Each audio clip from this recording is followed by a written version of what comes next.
Coach Simcoe, hey, first things first, congratulations on 2 national finalists and a national champ, Nick Mason from Utica, Michigan. Yep. Okay, and then Fremont Ross's own Trey Grind, Tech Ball pinned his way to the finals and then lost in the finals.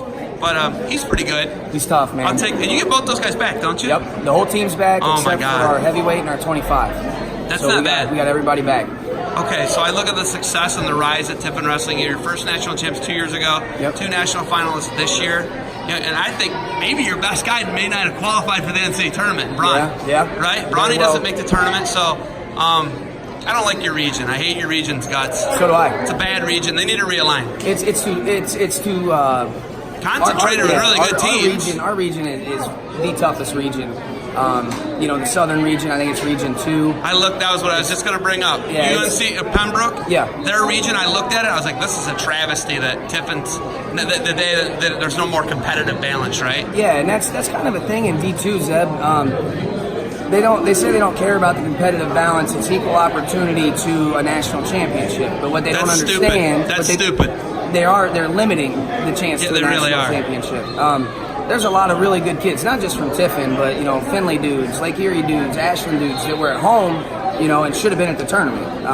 Probably would have been All-Americans, So it's a tough pill to swallow right now, but we're going to get through it. We're going to keep grinding, and we're going to start getting top 3 at regionals so we can go win nationals. Okay, so hopefully there'll be some realignment. That's not kind of out of your control, but it is, but it isn't. Right. If there's enough voices, things change. Yeah, and we complained and did the coaches thing at the coaches meeting. It's definitely something they're going to look at to start splitting us back up. And I don't know that we'll ever go back to like the 4-region model, but the chance of maybe doing like a bid process and that kind of thing, that's all on the table. You need a bid process. We do. We definitely. Horribly. Like really bad. I think so. You need a wild card process, no question. Even if it's one away, I'll take one away compared to nothing right now. Absolutely. Okay, shifting gears. Okay, so you come now. You're coaching junior high. Yep. You have a son in junior high. I do. Okay. Just made the semis. What is this like? He doesn't do anything right in my eyes. Everything is a funk, crazy, madness, bend your joints. Like, it makes me sick as a parent watching it. Like, I'm always worried he's going to get hurt. Right. Are you? But you wrestled that way. No, that's so to be honest with you, man, I taught him a left-handed single when he was 5 years old. And he hit that for probably 4 or 5 years before he ever hit another shot. One of the first defenses I taught him was to jump over. So the dude's been doing it since he was 5. When you say that to me, I say not doing it right. He's just not doing it the Miller O'Carver way. Right. Like solids, handstands, high-level attacks, right? Like the Simcoe way's right. He's doing it the Simcoe. Like, you taught him, right? Yeah, he's just doing his thing, man. Like, and it's a lot of fun. So I get to wrestle with him quite a bit. He's getting bigger. And like his wrestling IQ is just high, man. He just does some things that I don't think other kids are thinking of yet. You know what I mean? Like he's wrestling. He's always watching it. He loves it. So it's like he's doing his own thing out there, man. Like, and it's funny because he says he doesn't need me all the time, but when he's in a tight match, he always wants me in his corner because I'm the only one that understands what he's doing. So it's a fun combination, man. What's it like coaching young men and then gearing down, or I don't know what you have to do to then start coaching youth and junior high? How hard is that? It's hard and it's not, because our sport, you've done this your whole life, right? Wrestling is a little different. You know what I mean? I think, I don't teach like clinic moves to anybody, right? Like, so everything I show like the little dudes is the same stuff I'm showing my college guys. Maybe not to the intensity, but it's the same general principles.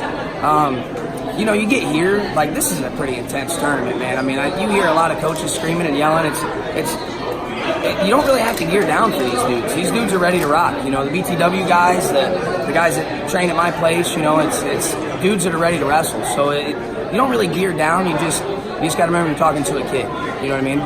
Hey, your brand is bonus point. Your brand is pinning. That's Tiffin Wrestling. Yeah. Right. I mean, for the last 3 years, who's won the pin? Who's the pin king in Division 2? We are. Literally. Yep. 3 different guys too. Not the same guy. It went Garrett Gray, Hayden Bronny, and then Nick Mason, and I think Hayden finished fifth. Was it fifth? He was fifth. Yeah. Okay. He was fifth, and he didn't even make the tournament. That's crazy. So now, if you add in all their D1 pins, they have more than anybody. So the dudes can pin people. Okay, so first year trial and error women's program. Yep. You added it. You got a new facility. So much stuff happening in your program.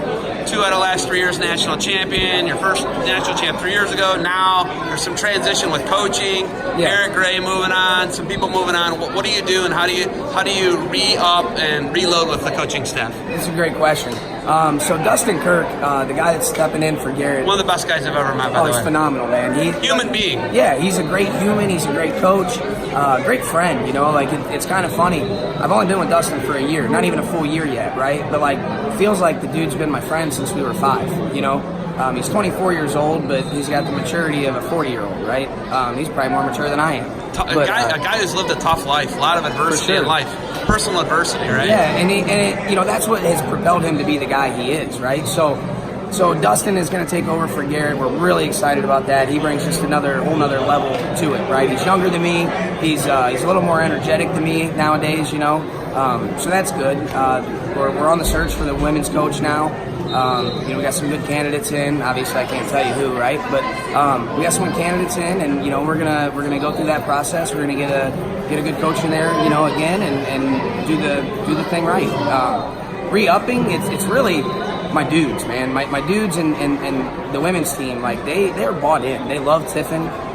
We've been going through individual meetings now. The season's over, and I haven't had one person say anything negative about Tiffin or the culture, or, you know, everybody's excited about next year. They're excited about freestyle season. So to say re-up, I don't know. I like to say reload, right? So we're going to reload on the coaching side. I'm still here, you know, like, so it's going to be hard not having Garrett. We've been together for 7 years. It was hard to lose Dustin Porter. You know, we were together for 6 years. It's tough, but we'll figure it out. Okay, from here, like, what do you got to do in order to, you know, like, obviously the girls probably had 2 national qualifiers, right? Well, on the men's side, the women's side, you had 2 national qualifiers. So right now, there's no regional qualifier. They actually canceled it this year. So now they just take everybody and go to the national tournament. You can take 15 with 12 point scores. So we took 12, and we had 2 girls, Jessie and Unique.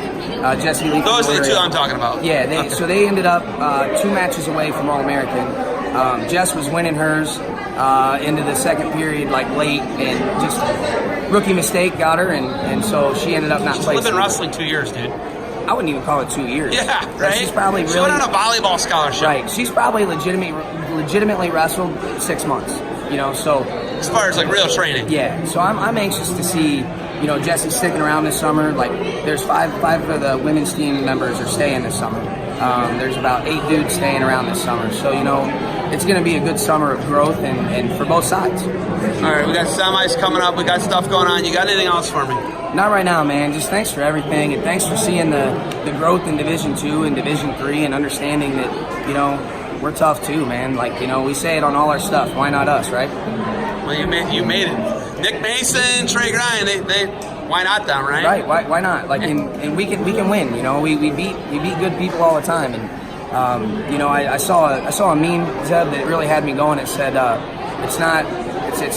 the dream isn't, or it doesn't have to be D1, 2, 3 NAI. It's your dream chasing, right? And that's the truth. Like, everybody fits a different place, so why not Tiffin, right? Like, we're different. We'll take it. We'll wrestle. We'll go win. That's what we do. All right. Good luck to you guys in the semis. Dragging up.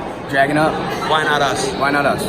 Congratulations on another national champ for you guys. And we're going to be getting some more duels next year, right? Yes, sir. Thanks for the time, Joey. Awesome. Thank you.